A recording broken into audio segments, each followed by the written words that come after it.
환영합니다. 저는 삼성 갤럭시의 이07입니다. 오늘은 설정을 통해 이 기기를 하드 리셋하는 방법을 보여드리겠습니다.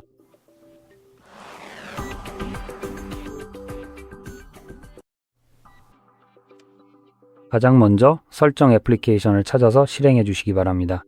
여기서 화면을 천천히 아래로 쭉 내려서 일반 관리 항목을 눌러서 이동해 주세요. 꼭 맨 아래는 아니지만 거의 아래쪽에 있습니다.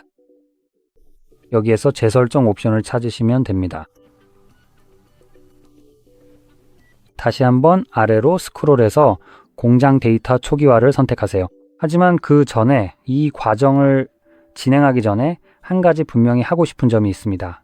이 과정은 기기에서 모든 데이터를 삭제한다는 점입니다. 따라서 휴대폰에 보관하고 싶은 사진이나 동영상 같은 것이 있다면 그런 것들, 예를 들어 문서 같은 것도 마찬가지입니다. 진행하기 전에 반드시 백업을 해두시기 바랍니다. 이제 여기에서는 백업을 만드는 방법이 두 가지가 있습니다.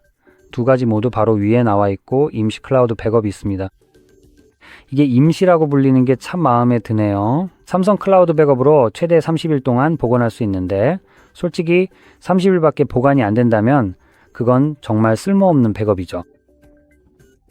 일반적으로 저는 클라우드에 백업하는 것을 절대 추천하지 않습니다. 클라우드 백업은 정말 최악이거든요. 그리고 프라이버시 측면에서도 클라우드는 정말 멀리 떨어져 있습니다. 그래서 저는 항상 수동으로 기기에 직접 백업하실 것을 권장합니다. 이제 삼성은 다른 옵션도 제공하는데 외장 저장소 백업을 사용할 수 있도록 해줍니다. 이것은 쉽게 말해서 예를 들어 케이블을 통해 모든 데이터를 컴퓨터에 백업할 수 있다는 뜻입니다. 이 방법이 더 낫다고 생각하는데 왜냐하면 데이터를 내 기기나 내 저장소에 보관할 수 있기 때문입니다. 이렇게 하면 클라우드에 업로드되어 활용되거나 프라이버시가 지켜지지 않는 등의 문제를 없앨 수 있습니다. 하지만 다시 말하지만 이 방법도 몇 가지 한계가 있습니다. 이것은 바로 여기에서 볼 수 있는 스마트 스위치를 사용하는 것입니다. 이 프로그램을 컴퓨터에 다운로드해야 합니다. 그리고 두 번째로 이 방법은 이 기기를 다른 삼성 기기로만 복원할 수 있도록 제한합니다. 그래서 백업으로서 다시 말하지만 전혀 쓸모가 없습니다. 만약 제가 기기를 백업하고 이 데이터를 오직 다른 삼성 기기에만 복원하도록 강요받는다면 그건 사실상 백업이 아니잖아요. 그렇죠?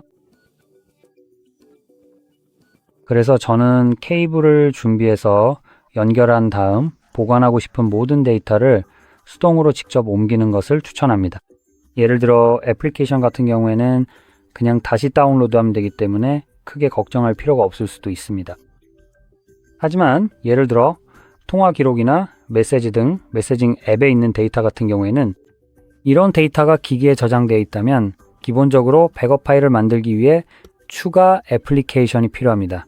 물론 클라우드에 업로드되어 있다면 예외겠지만요. 그래서 이 부분을 조금 더 명확하게 설명하고 싶습니다. 또한 만약 새 휴대폰을 구입해서 이 기기를 초기화하고 데이터를 백업하려는 경우라면 요즘 대부분의 기기에는 데이터를 다른 기기로 옮길 수 있는 자체 기능이 탑재되어 있습니다. 예를 들어 샤오미에는 미클론, 마이클론이라는 기능이 있고 오포, 리얼미, 원플러스 같은 브랜드는 폰클론과 비슷한 기능을 사용합니다. 이런 애플리케이션들은 구기기에서 새 기기로 데이터를 옮길 때 매우 유용합니다. 여기에는 통화 기록, 메시지 등도 포함됩니다. 그래서 사실상 모든 것을 옮길 수 있게 해줍니다. 이런 경우라면 단순히 데이터를 이 기기에서 다른 기기로 옮기기만 하면 굳이 백업을 따로 할 필요가 없습니다. 그 후에는 아무 걱정 없이 이 기기를 정리해도 괜찮습니다. 어쨌든 이 휴대폰에는 백업할 것이 없으니 바로 공장 초기화로 넘어가겠습니다. 아마 여러분의 화면은 이와 조금 다르게 보일 수도 있습니다. 저는 삼성 계정에 로그인되어 있지 않은 것 같은데 만약 로그인되어 있다면 로그아웃 해야 한다고 안내가 나올 거예요. 이 경우에는 직접 비밀번호를 입력해서 로그아웃 해야 합니다. 그리고 나서 여기서 초기화를 진행하면 다음 단계로 넘어갈 수 있습니다.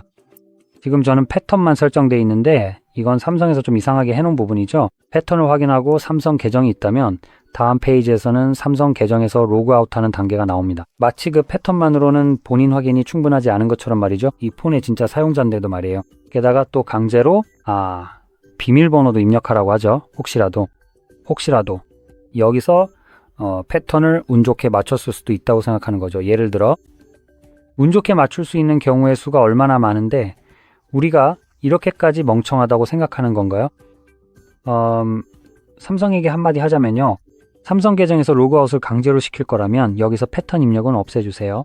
아니면 비밀번호든 뭐든 화면 잠금 방식 중 한 가지만으로도 본인 확인이 가능하잖아요. 모든 사람에게 다 적용할 필요는 없으니까 어쨌든 저는 패턴을 입력할게요.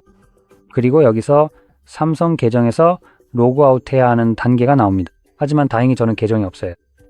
이제 모두 삭제를 선택할 수 있습니다. 또한 SD카드 데이터도 삭제된다고 안내하고 있습니다. 여기 있는 이 문구에 대해서는 걱정하지 않으셔도 된다는 점을 말씀드리고 싶어요. 여기서 말하는 SD카드 데이터란 실제로 SD카드에 저장된 데이터가 아닙니다. 실제로는 SD카드가 휴대폰에 생성하는 데이터를 의미하는 거예요. 예를 들어 설명드리자면 SD카드에 사진을 저장할 때 전체 크기의 사진은 SD카드에 저장되지만 작은 썸네일 이미지도 함께 생성됩니다. 그래서 사진 앱을 열면 큰 사진을 클릭해서 보기 전에 이런 작은 이미지들이 먼저 로드됩니다. 이런 썸네일들은 더 빠른 접근을 위해 휴대폰에 저장되는 거예요. 이런 작은 썸네일이 바로 SD카드 데이터에 해당합니다. 물론 SD카드를 다른 기기에 꽂거나 계속 이 기기에 두면 썸네일은 나중에 다시 생성됩니다. 그래서 그 부분은 굳이 걱정하지 않으셔도 됩니다. 이제 저처럼 초기화를 진행하면 완료까지 대략 1에서 2분 정도 걸릴 거예요. 완료되면 안드로이드 설정 화면이 나타날 겁니다. 그 화면이 보이면 다시 돌아오겠습니다.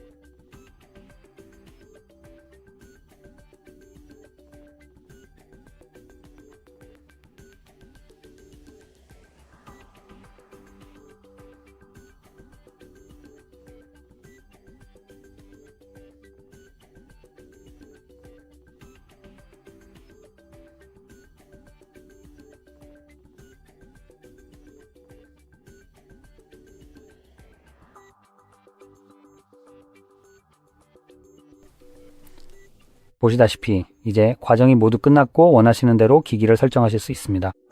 이 영상이 도움이 되셨다면 좋아요와 구독 부탁드리고 시청해 주셔서 감사합니다.